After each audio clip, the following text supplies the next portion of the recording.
तो आपका जो सब्जेक्ट है टाइम टेबल में आपने देखा होगा, the subject name is what is the subject name? Can you tell me what is the subject name? English communication. Yes, English communication or English communicative English, both the things are same. ठीक है, तो English communication या फिर communicative English में दो part होता है, एक English and second is communication. तो दोनों पार्ट के लिए वी हैव टू वर्क, ठीक है, and we have to learn differently and we have to work it together so that दोनों ही चीजें आप डेवलप कर पाए अच्छे से। अंडरस्टूड? पहला आपका इंग्लिश पोर्शन, इंग्लिश में जो आपका इंग्लिश है that is a language. Understood? English जो है वो आपका लैंग्वेज है। तो इंग्लिश लैंग्वेज सीखने के लिए आपको सबसे पहले क्या करना होता है? जब आपने this is what I was talking about, बिना मतलब के माइक ऑन नहीं कर,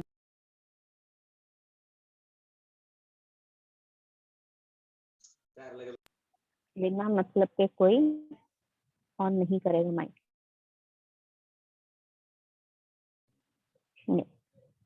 Better now.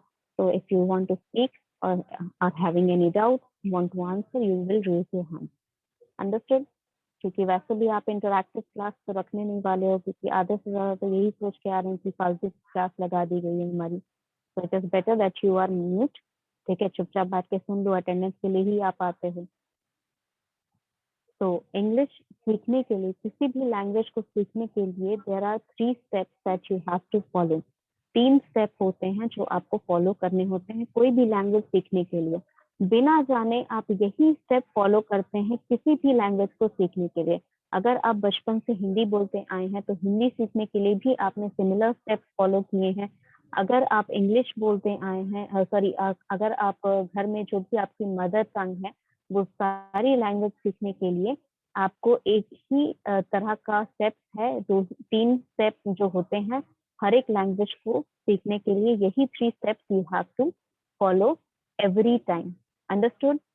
फर्स्ट स्टेप जो है, first step is your listening. जब भी आप कोई सब्जेक्ट या कोई भी आप लैंग्वेज सीखना चाहते हैं तो सबसे पहला स्टेप होता है कि उस लैंग्वेज को सुनिए। What does it help?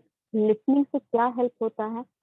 पहला कि आप में पेशेंस क्रिएट होता है, ठीक है, you are able to uphold the others conversation. जब दो लोग बात कर रहे हैं, अगर आप उनकी बात नहीं सुनेंगे, if you are not listening to the person that is talking to you, तो वो आपके लिए नुकसानदायक है। आपको पता नहीं है कि आप जो कर रहे हैं वो आपके लिए कितना फायदेमंद होगा या आपके लिए कितना नुकसानदायक होगा।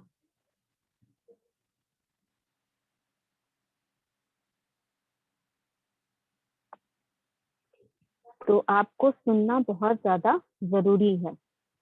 If somebody is teaching something in the class, ठीक है, आप अगर नहीं सुन रहे हैं तो आपको पता ही नहीं चलेगा कि वो चीज आपके लिए कितना जरूरी है या फिर कितना नुकसानदायक है। If you don't listen to those things or if you don't follow those few steps that you have to follow.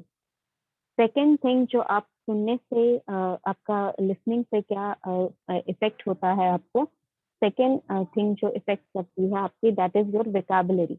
जब भी आप कोई लैंग्वेज सुनते हैं बार बार, ठीक है, even if you don't know the meaning, अगर आप मीनिंग नहीं जानते हैं तो भी if you see the environment, आप इन्वायरमेंट देखते हैं, आप सराउंडिंग देखते हैं कि किस जगह किस सिचुएशन पे वो वर्ड वो सेंटेंस बोला गया है, उस हिसाब से आप पार्शियल मीनिंग निकाल सकते हैं।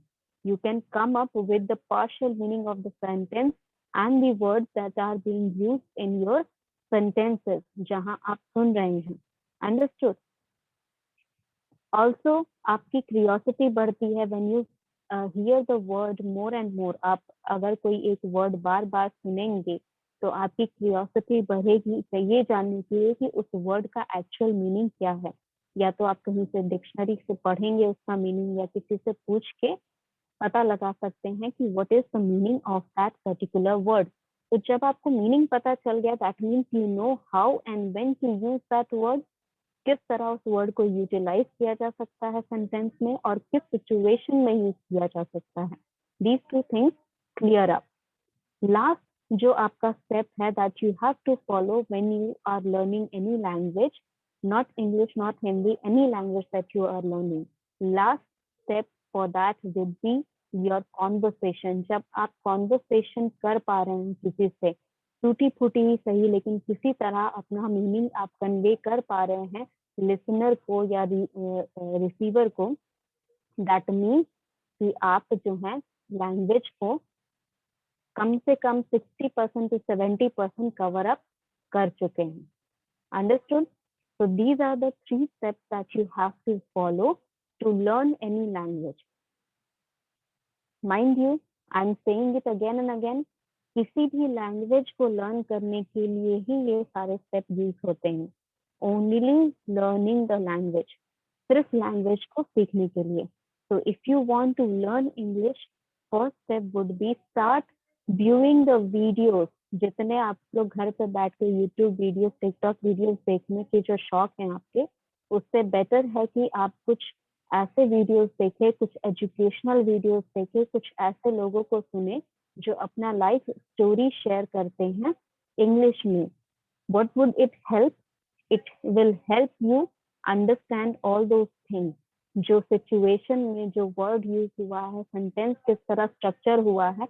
If I'm telling you that you have to practice for the purpose of learning a particular language, ये बोलने के लिए मुझे बहुत सारे तरीके हैं जिन तरीकों से, जिन स्ट्रक्चर को अपहोल्ड करके मैं ये मैसेज आप तक कन्वे कर सकती हूँ, but it is totally dependable on me. ठीक है, कि मैं किस स्ट्रक्चर में फॉर्मुलेट करके आपको वो मैसेज भेज रही हूँ। क्यों मुझ पे डिपेंड करता है? Because I am the sender. ठीक है, ये मेरा जॉब है, ये मेरा ड्यूटी है, ये मेरा राइट है कि मैं जो मैसेज सेंड कर रही हूँ उसको मैं इस फॉर्मेट से सेंड करूँ जो फॉर्मेट में मुझे चाहिए सेंटेंस स्ट्रक्चर करना है। ठीक है, जिस फीलिंग को, जिस इमोशन को मैं कन्वे करना चाहती हूँ अपने सेंटेंस के साथ, वो सारी चीजें इन्वलप करके मैं इनकोड करूंगी अपने सेंटेंस को और मैसेज को, और उसको मैं रिसीवर तक भेजूंगी। ठीक है, this is totally dependable on me. So this is the process. तो आप ये सारे वीडियोस जो देखते हैं, कुछ एजुकेशनल वीडियोस अगर आप देखते हैं तो आपकी वोकैबुलरी भी बढ़ेगी। ठीक है, नेक्स्ट थिंग, आप उन वर्ड्स को यूटिलाइज करके सेंटेंस का स्ट्रक्चर फॉर्म करेंगे। जो वर्ड्स आपने सुने, जो सेंटेंसेस आपने सुने, जो फ्रेजेस आपने सुने, वो सारी चीजों को आप एवरीडे लाइफ में यूटिलाइज करके बोलना शुरू करेंगे। ठीक है, वोकैबुलरी बढ़ी आपकी, आपने एक वर्ड का मीनिंग सीखा आज, उस वर्ड को लेकर सेंटेंस बनाइए, उस वर्ड को अपने नॉर्मल कॉन्वर्सेशंस में डालिए, किसी ऐसे व्यक्ति से बात करिए जिसे इंग्लिश बोलना आता है या इंग्लिश समझ में आती है। In that way you can start learning the word, learning the use of word and learning how to structuralize your sentence. आपको स्ट्रक्चर कैसे बनाना है सेंटेंस का वो पता चल जाएगा। थर्ड स्टेप, जब आप किसी से बात करते हैं तब लोअर लेवल से, ठीक है, जैसे आप मैथ्स का प्रॉब्लम बनाना शुरू करते हैं जब, तो पहले आप फॉर्मूला पढ़ते हैं, फिर फॉर्मूला पढ़ने के बाद उस पे अलग अलग टाइप के क्वेश्चन बनाते हैं। तो जो टाइप ऑफ क्वेश्चन होता है वो सिंपल से लेकर फिर मीडियम लेवल हार्ड तक जाता है, फिर सबसे ज्यादा हार्ड तक जाता है। ठीक है, तो इसी तरह आपको जब लैंग्वेज प्रैक्टिस करनी है तो सबसे पहले जब आपको लिसनिंग आप अच्छी तरह से कर रहे हैं, आप बहुत सारे लोगों को सुन रहे हैं इंग्लिश बोलते हुए, तो it is your first step, that means you are learning the formula. ठीक है, नेक्स्ट थिंग क्या, when you starting to make structure of those sentences using the words that you have listened। ठीक है, आपने जो वर्ड्स सुने, आपने जो स्ट्रक्चर ऑफ सेंटेंस सुने, उनका आप एवरीडे यूटिलाइज कर रहे हैं, उनसे स्ट्रक्चर में डाल रहे हैं। हो सकता है कि कोई एक सेंटेंस है जो बहुत कॉम्प्लिकेटेड वर्ड्स बना के बताया गया होगा, और जब उस वर्ड का मीनिंग आपको पता चला तो आप उस सेंटेंस को सिंप्लीफाई कर सकते हो। ठीक है, this is your when you do the simple questions in math. ठीक है. Next level, the last level of learning a language, when you practice all those things, जितने भी आपने simple questions या examples बनाए, उसके बाद जब आप actual exercise को practice करते हो, similar way में आपको वो structure जो sentence आपने बनाया, जो word use करके आपने sentence बनाया, उस sentence को किसी के सामने बोलिए, ठीक है, बात करिए किसी से इंग्लिश में, ठीक है. First, you will start by speaking up to 1 to 2 minutes. ठीक है, ज्यादा नहीं, 10 मिनट नहीं, आधा घंटा नहीं, 1 घंटा नहीं, उतना नहीं करना. सिर्फ 1 से 2 मिनट तक आपको इंग्लिश में ही बोलना है. ठीक है, टाइमर लगा के रखिए, या इफ यू हैव, अगर आपको अंदाजा है कि 1 से 2 मिनट में कितना टाइम होता है, उस टाइम ड्यूरेशन में आपको सिर्फ इंग्लिश बोलना है. Only speak English at that point of time. ये आपका हो गया when you are learning English language. इतना ड्यूरेशन अगर ये 3 स्टेप्स आप फॉलो करते हैं तो आपको इंग्लिश लर्न करने में कोई प्रॉब्लम नहीं होगी. Next part is your communication part.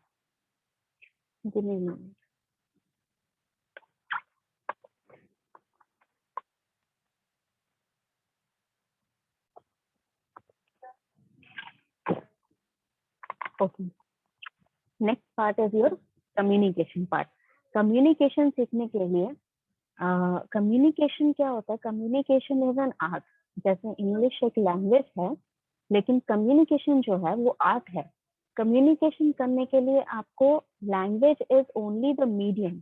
English language हो, हिंदी लैंग्वेज हो, या कोई भी लैंग्वेज हो, लैंग्वेज आपका सिर्फ मीडियम है जिसके थ्रू आप कम्युनिकेट करते हो.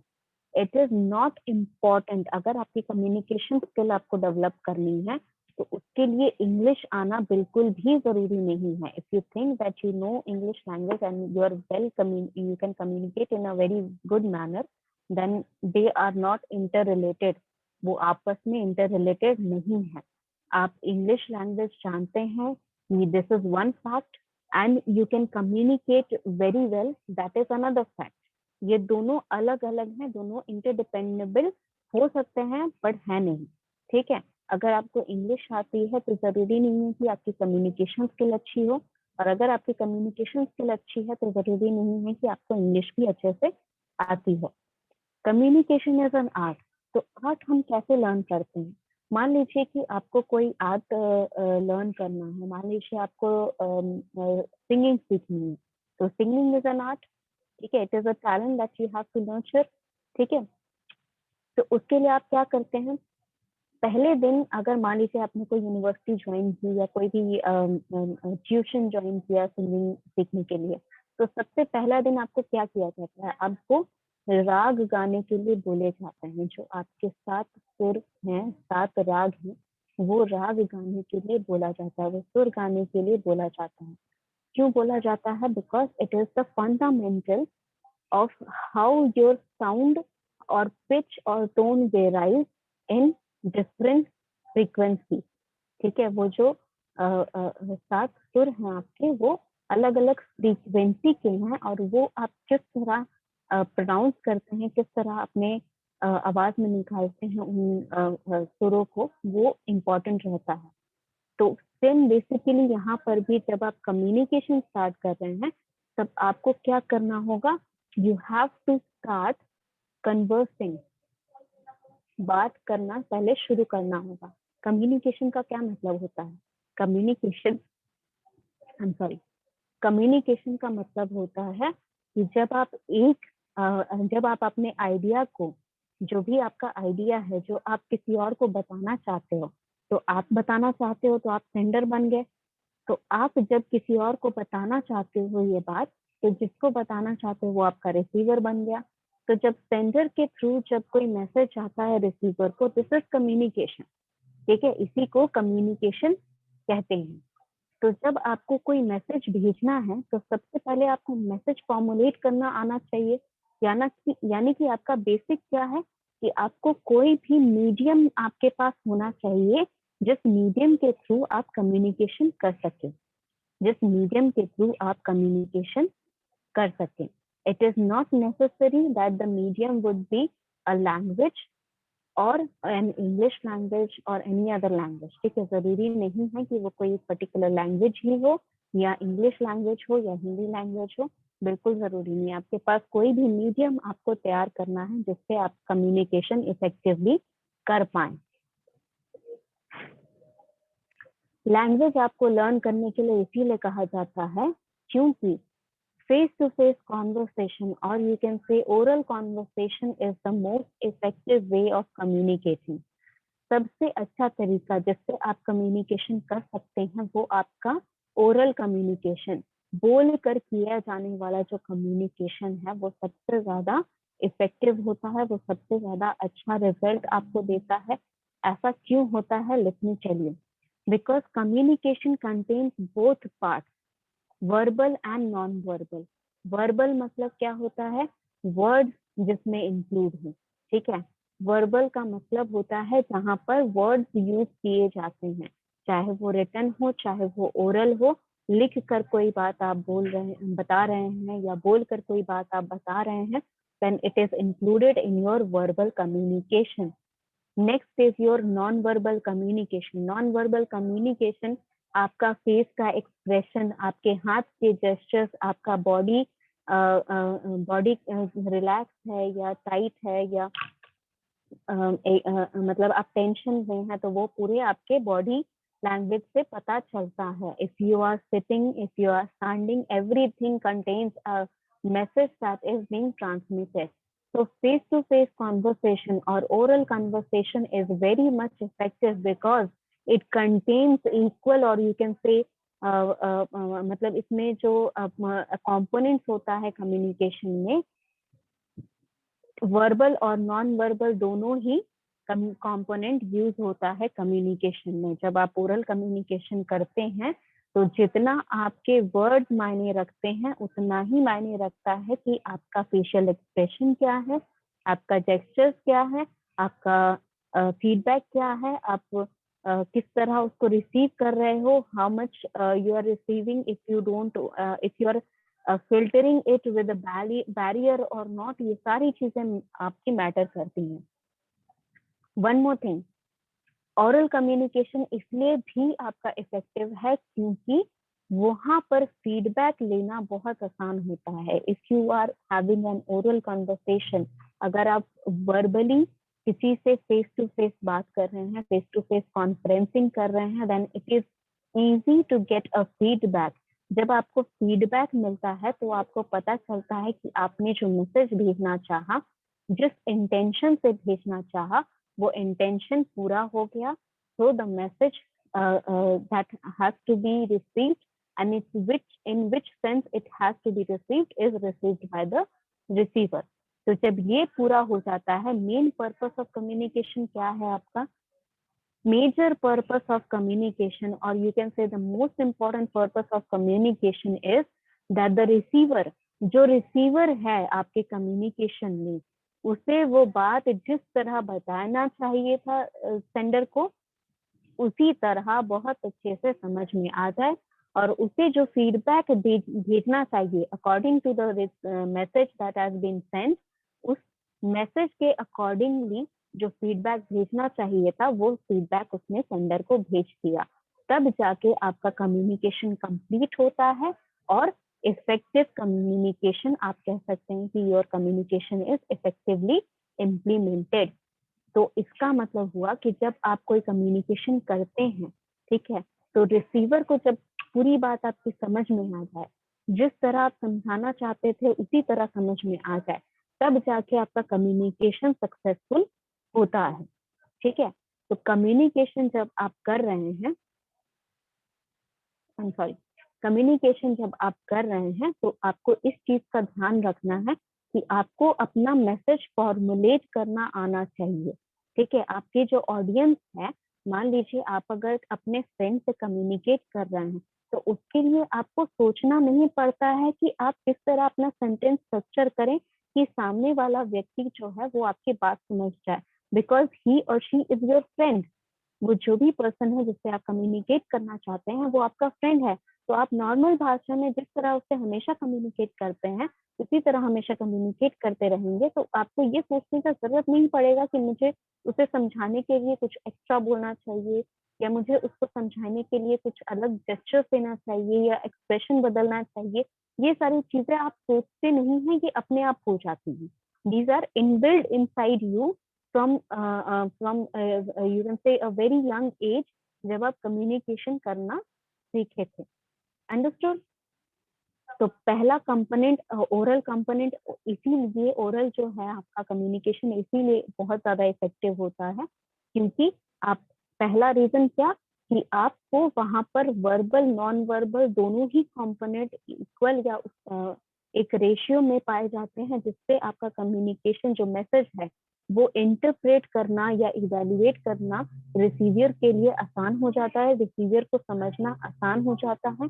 दूसरा, रिसीवर आपको तुरंत फीडबैक भेज सकता है।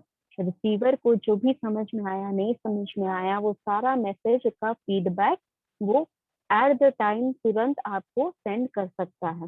For these two reason face to face conversation are the most effective communication channel. ठीक है, तो आपका जब फेस टू फेस कम्युनिकेशन हो रहा है, तब आपको पता है कि आपकी ऑडियंस कौन है, तो आप क्या करोगे, उसमें ऑडियंस में पहले ये जानोगे कि आपकी ऑडियंस क्या कौन है। ठीक है, how much can, how will you formulate your message कि आपकी जो ऑडियंस है वो आपकी बात समझ जाए। अंडरस्टूड? उसे आपकी बात समझ में आ जाए, उसे ये ना सोचना पड़े कि आप क्या बोल रहे हो, कहीं से पता लगाना पड़ेगा क्या बोल रहे हैं, हमको समझ में नहीं आ रहा है। ये सारा चीज सब रिसीवर के माइंड में नहीं आता है। दैट मीन्स आपका मैसेज जो है वो इफेक्टिवली कम्युनिकेट हो गया है। तो that is why oral communication जो है वो बहुत ज्यादा मेजर इंपॉर्टेंट है। नेक्स्ट थिंग, रिटन कम्युनिकेशन जो है, रिटन कम्युनिकेशन में भी आप वर्ड यूज करते हैं। ठीक है, वर्बल में ओरल हो गया, ओरल मैंने बता दिया कि इफेक्टिव है, वो कंप्लीट हो गया पोर्शन। रिटन कम्युनिकेशन में आपका नॉन वर्बल कम्युनिकेशन जो होता है वो नहीं हो पाता है। Like you can not, you can use symbol. ठीक है, आजकल आपके इमोजीज यूज हो रहे हैं, जो आपके व्हाट्सएप पे या जितने भी चैट ऐप आप यूज करते हैं चैटिंग के लिए, तो वो सारे ऐप्स में इमोजीज क्यों डाले गए हैं? There is a reason behind that. The reason is that you can communicate your emotion along with your message. आप जो मैसेज सेंड कर रहे हैं रिटन कम्युनिकेशन में, उसको इमोशंस के साथ जोड़ना बहुत मुश्किल हो जाता है। For example, if I am sending you a message कि the coming Friday there will be a test for this topic, अगर मैं ये मैसेज भेजती हूँ, ठीक है, तो आपको इसका कंटेंट पता है कि किस इमोशन के साथ लेना है। आपको पता है कि अरे टेस्ट है यार, पढ़ना पड़ेगा, ये नहीं कंप्लीट हुआ, ये डाउट नहीं पूछ पाए थे लास्ट क्लास, ये बच गया, वो बच गया, you will get into anxiety. But if I am telling you right now, मैं अभी बताती हूँ, अभी हमारे पास क्लास में टाइम बचा है 20 मिनट, मैं अभी बताती हूँ कि बच्चों फ्राइडे को हमारा इस टॉपिक पे टेस्ट होगा, तो आप क्या करोगे कि मैम ये डाउट है, जल्दी से क्लियर कर दीजिए, मैम ये इसमें भी डाउट है, मैम अगर इस टाइप का क्वेश्चन आया तो कैसे आंसर करेंगे। तो that means in face to face communication you can directly just like आपका जो भी परेशानी है, जो भी प्रॉब्लम है, वो मैं देख पा रही हूँ या आप मुझसे कन्वे कर पा रहे हैं तुरंत। लेकिन रिटन कम्युनिकेशन में that is not possible. If I am sending this message in the group, आप जो एंजाइटी है आपकी, उसको कम्युनिकेट करने के लिए आपको मुझे मैसेज बैक करना पड़ेगा। ठीक है, and this is possible only due to the chat application. मान लीजिए जब पहले चैट एप्लीकेशन नहीं थे, रिटन कम्युनिकेशन आपका इस बेसिस पे भी हो सकता है, जैसे आपने कोई किताब लिखी, that is also a way of written communication. तो जिसने किताब लिखी, अगर आपको इससे बताना हो कि ये क्वेश्चन मुझे समझ में नहीं आया, तो is it possible for you to communicate to that person जिसने वो किताब लिखी? बहुत मुश्किल होगा उसको फीडबैक पहुंचाना। अंडरस्टूड? आजकल फिर भी रिव्यू साइट्स आने लगे हैं, जो किताब आपको ऑनलाइन मिल रही है तो आप रिव्यू अपना भेज सकते हैं, बट उस रिव्यू को उस राइटर ने देखा या उसके किसी भी मेंबर ने जो उसके साथ काम करता है उसने देखा है, उस फीडबैक को इवेल्युएट किया गया है या नहीं किया गया है, ये सारी चीजें आपको पता नहीं चलेगी। Although in oral communication everything is possible in that case, but written communication में फीडबैक देना पॉसिबल नहीं होता है। फीडबैक आपका बहुत प्रॉब्लम क्रिएट करता है फीडबैक भेजने में। Understood? So these are your two type of verbal communication. Non-verbal communication जो है वो आपका that includes your um, 1 minute, that includes your postures, gestures, ठीक है। मान लीजिए कि अगर कोई सीनियर आपके सामने खड़ा है, ठीक है, तो आपने बहुत बार देखा हो कि बहुत लोग जो जूनियर हैं उनसे वो अपनी कुर्सियां उन्हें दे देते हैं बैठने के लिए। This is a sign of respect without saying any word. He or she, whoever was sitting, the junior from the senior, showed his respect or her respect to his senior or her senior. तो इसका मतलब हुआ कि सिर्फ आपको बोलने की जरूरत ही नहीं है विद यूजिंग सम जेस्चर, ठीक है। और अगर आपको मान लीजिए कि बैठने के लिए भी नहीं बोलना है, आप ऐसा तो नहीं बोल सकते हैं कि बैठ जाइए यहाँ पर, ठीक है। This is very rude. What will you do? या तो आप बहुत आराम से बोलेंगे, सर मैं वहां पे चले जाता हूँ, आप प्लीज बैठ जाइए। This is the polite way to say. If you don't want to say, what you will do, आप जेस्चर करेंगे, ठीक है। आप खड़े हो जाएंगे and you will show your hand like this. आप इस तरह अपना हैंड शो करेंगे कि सर प्लीज आप बैठ जाइए, ठीक है। So without saying a word, you can convey your message to someone, ठीक है। For example, if somebody comes in a Mercedes car to the college, it shows what कि वो एक rich family से belong करते हैं, ठीक है। Without saying a word, he or she is making a statement that they belong to a rich family, ठीक है। For example, अगर आपका कोई classmate है, ठीक है, he or she is very happy, ठीक है। आपका कोई क्लासमेट है वो बहुत खुश है, तो उसका चेहरा का फेशियल एक्सप्रेशन देखकर आप उसका फेस का एक्सप्रेशन देख के बता सकते हैं that particular person is very happy.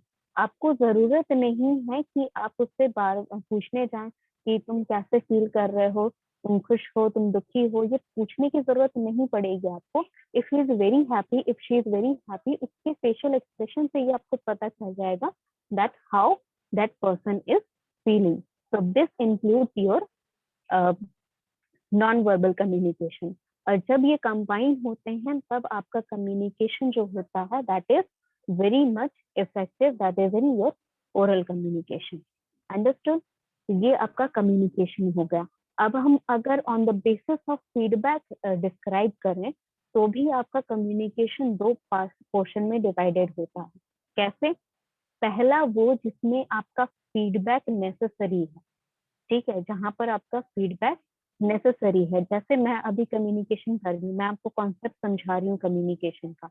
मान लीजिए किसी को रिटन कम्युनिकेशन या नॉन वर्बल कम्युनिकेशन में अभी भी डाउट है, तो वो मुझसे फीडबैक देगा मुझे कि मैम ये फीडबैक, ये नॉन वर्बल का ये बोला पोर्शन मुझे समझ में नहीं आया, ठीक है। या फिर उसे डाउट है कि क्या ये नॉन वर्बल जेस्चर जो है इसको किस तरह इंटीग्रेट किया जा सकता है। This is the doubt that he और शी इज हैविंग, तो वो मुझे पूछेगा, then this is a feedback. Understood? तो यहाँ पर जो कम्युनिकेशन मैं कर रही हूँ, आपको जो मैं मैसेज इंफॉर्मेशन दे रही हूँ, इसके लिए मुझे फीडबैक की बहुत ज्यादा जरूरत है, क्योंकि मुझे अगर फीडबैक नहीं मिलेगा तो मुझे ये नहीं पता चलेगा कि जिस इंटेंशन से मैंने अपना मैसेज आपको भेजा वो इंटेंशन क्लियर अप हुआ या नहीं हुआ। Understood? Now second type of communication is based on where feedback is not necessary. Feedback जो है वो नेसेसरी नहीं है, but it action is necessary, ठीक है। फीडबैक जरूरी नहीं है कि आपके पास फीडबैक हो, फीडबैक हो ऐसा जरूरी नहीं है कि आपको फीडबैक मिले उस टाइप ऑफ कम्युनिकेशन में, बट आपको एक्शन मिलेगा, यानी कि आपने जो ऑर्डर दिया या रिक्वेस्ट किया तो उसका एक एक्शन आपको दिखाई देगा। For example, if I am saying if I'm saying that Friday there will be a test and everyone has to be present in the classroom, in the class itself, ठीक है, we will have the test on offline mode only, ठीक है। तो इसका मतलब आई am giving order, ठीक है, I am giving order that you have to come on coming Friday, आप सभी को कॉलेज आना है और कॉलेज में आपका टेस्ट होगा, ये मेरे ऑर्डर थे। तो इसका मुझे फीडबैक तो नहीं मिलेगा, मुझे क्या मिलेगा, मुझे इसका एक्शन मिलेगा। आप जब आएंगे यहाँ पर क्लास में टेस्ट देंगे, then it will be a kind of feedback, जहाँ आप ना जेस्चर कर रहे हैं ना वर्बली दे रहे हैं, बट आप एक्शन कर रहे हैं, ठीक है, जो रिक्वेस्ट या जो ऑर्डर मैंने दिया उसे फुलफिल कर रहे हैं। अंडरस्टूड। नेक्स्ट क्या हो सकता है, जहां पर आप रिक्वेस्ट कर रहे हैं, ठीक है, मान लीजिए कि आपके ड्यूरिंग द टेस्ट आपका पेन खत्म हो जाता है और आपके साइड में beside you one person is sitting and you ask that person कि can I borrow a pen, ठीक है, this is a request, this is a question, this is a request. तो जब आप रिक्वेस्ट करोगे तो उसे बोलने की जरूरत नहीं है कि हाँ तुम ले सकते हो या तुम नहीं ले सकते हो। If he has a pen और शी हैज अ पेन, वो पेन पास ऑन आपको कर देगा। दैट इज दी एक्शन, जो आपका कम्युनिकेशन है, जो आपका मैसेज आपने सेंड किया, उसका एक्शन, जो रिक्वेस्ट आपने किया उसका एक्शन आपको दिख जाएगा विदाउट एनी यू कैन से फीडबैक, ठीक है, वो एक तरह से फीडबैक नहीं, वो आपका एक्शन रहता है। तो there are two types of communication based on feedback. तो ये कॉन्सेप्ट हमारा क्लियर हो गया। Now what will we do in this class to learn the grammatical portion or the English language portion and communication development, ठीक है, हम communication को improve करने के लिए या डेवलप करने के लिए क्या करेंगे और ग्रामर को डेवलप करने के लिए क्या करेंगे। पहला, ग्रामर को डेवलप करने के लिए मैं आपको पार्ट ऑफ स्पीच में कुछ पढ़ाऊंगी, नाउन टेंसेस में कुछ पढ़ाऊंगी, स्ट्रक्चर ऑफ सेंटेंस में पढ़ाऊंगी, बट मैं आपको बेसिक बहुत कम पढ़ाऊंगी, ठीक है। टाइप ऑफ नाउन्स में बहुत ज्यादा एक्सपैंड नहीं करूंगी, टाइप ऑफ प्रोनाउन में बहुत ज्यादा एक्सपैंड नहीं करूंगी। बेसिक हम बस बताकर, स्ट्रक्चर बताकर मैं आपको रूल समझाऊंगी।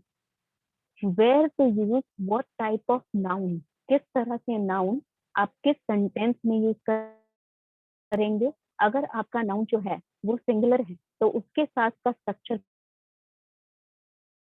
नाउन प्लूरल है तो उसके साथ का स्ट्रक्चर किस तरह बनेगा। कुछ पर्टिकुलर नाउन जो है वो स्ट्रक्चर आपका मतलब बोले से आपको लगेगा या सुनने से आपको लगेगा कि प्लूरल है, बट वो होते सिंगुलर है। ये सारे रूल्स जो हैं ये हम लोग डिस्कस करेंगे ताकि आपके पास नॉलेज हो कि आप स्ट्रक्चर बना सकते हो सेंटेंस का। That is the more important part. Also if you are going for any examination, किसी भी कॉम्पिटिटिव एग्जामिनेशन के लिए आप अप्लाई कर रहे हैं तो उस कॉम्पिटिटिव एग्जामिनेशन के लिए भी आपको ये पोर्शन हेल्प करेगा। Understood. Next thing, communication part के लिए हम डिफरेंट टाइप ऑफ एक्टिविटीज करेंगे। जैसे फॉर एग्जांपल लिसनिंग के लिए मैं क्या दूंगी, आपको कुछ वीडियोस दूंगी, उस वीडियोस पे घर पे आप देखेंगे उन वीडियोस को, और क्लास में हम उस चीज का डिस्कशन करेंगे कि what all you have learn, आपने क्या सीखा उस वीडियो से। अंडरस्टूड। रीडिंग एक्टिविटी दूंगी, ठीक है, कॉम्प्रिहेंशन पैसेज करेंगे हम लोग, ठीक है, एक पैसेज दूंगी पढ़ने के लिए, उससे बेस्ड क्वेश्चन पूछूंगी मैं और उसके क्वेश्चन के आंसर आपको करने होंगे। That is your reading listening.